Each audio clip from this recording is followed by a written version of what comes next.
Hello my lovely people, welcome back to my channel. I greet you according to your time and the time you are seeing this video. Happy Xmas to you. I wish you a happy Xmas.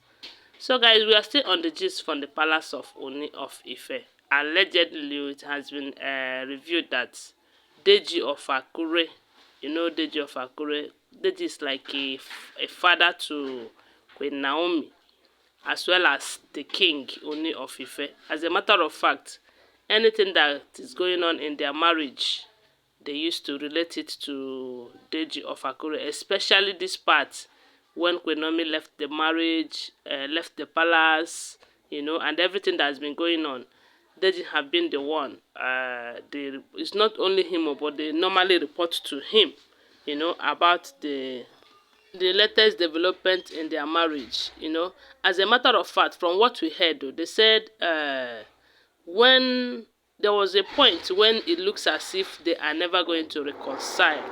They said Deji called Queen Naomi and promised her that, called Ooni of Ife and promised him that Queen Naomi will return back to him. But it might take time, that all he needed to do is to be patient. And right now, we do know that Ooni of Ife is making every effort within his power to see that Queen Naomi returns back to the palace, if not for anything, for his only son.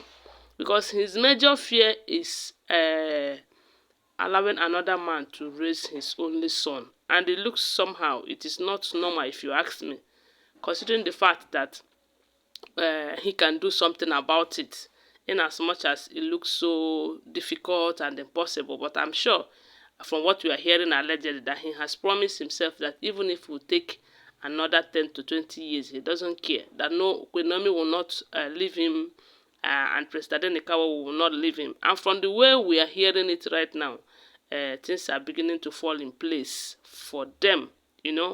As a matter of fact, he is making every effort to see that they return back to the palace, even to the point that he is falling out gradually with his wives, because we do know that they are the main reason. The wives are the main reason why Queen Naomi and the only son of the king have been outside the palace for quite a long time.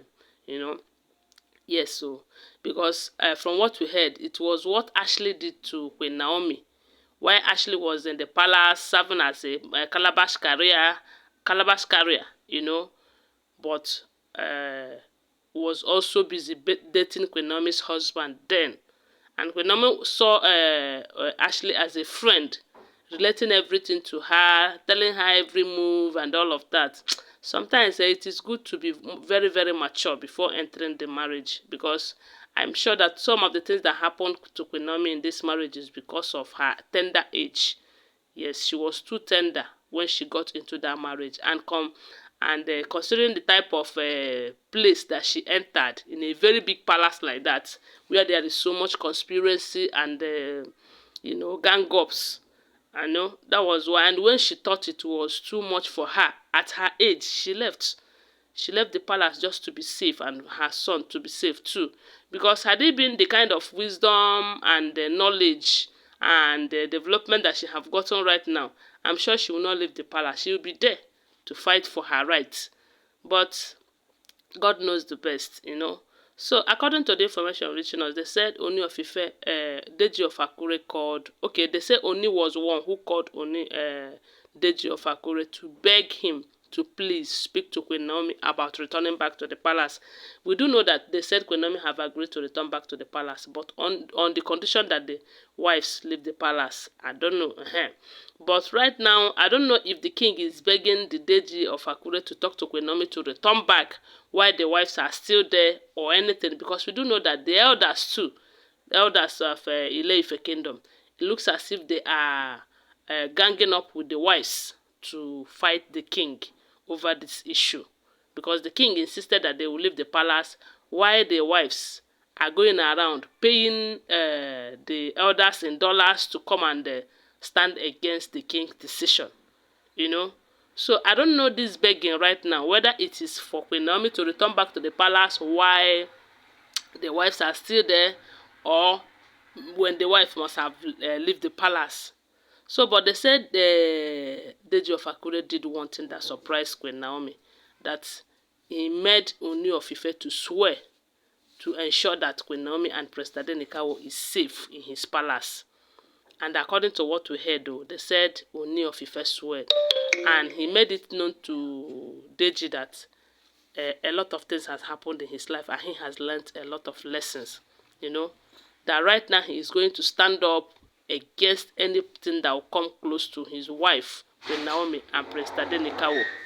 That before now, he used to, he doesn't know exactly what is happening and all the politics they have been playing in that palace. But right now, it is no more business as usual. That he has learned a lot. That the main reason is to make sure that his only son did not grow up before him. But he is never going to allow that to happen. You know, although a lot of people are blaming Queen Naomi for the way she left the palace, how she went on her Instagram handle to divorce the king on social media and all of that. But they said Deji explained to Ooni of Ife how he should understand that Queen Naomi is just a girl. She's just a woman, and she was emotionally downcasted. So maybe she thought that is the only way for her to express herself, you know. That even if others are leveraging on that to say bad things against Queen Naomi, that he should understand that Queen Naomi is a woman and her his wife too, and he should put everything that happened then beside him and concentrate on bringing his wife back and making sure that she did not leave the palace again, because if he eventually brings her back to the palace and could not protect or stand up for her, there is this possibility that that she might leave again if the king is unable to protect her, because there are a lot of enemies and gang-ups in that palace, especially from family of Ashley and Ronke. And we do know that these families, they are also royal ruling families, you know. So if I'm sure most of their mission will be to bring the king down so that they will take over, you know. And recall that they said, I've heard this once, I don't know how possible and how true it is, because I will always remind you that all we share here is an alleged information. Someone said sometime that Ronke's mission in the life of the king is to dethrone him so that her own family will take over. I don't know how true it is, but from their actions, from the way they behave, one will say it could be possible. I don't know. So, but right now, I believe if Queen Naomi should go back to Queen Ooni of Ife, he should be very, very careful. Make sure that he protects Queen Naomi, because Queen Naomi cannot fight the fight alone. If the king is not with her, she cannot do anything in that palace, you know. And that is what she is considering, and she feels more safe outside that palace. I don't know, guys. Whatever you think, please share with us on the comment section. So, like I told you, they are all alleged information, okay? Always bear that in mind. What do you think? Whatever you think, please share with us on the comment section. And please subscribe to my channel if you're yet to subscribe. If you're a returning subscriber, thank you so much. Give this video a thumbs up and share it. My God will bless you. Bye for now. Love you guys.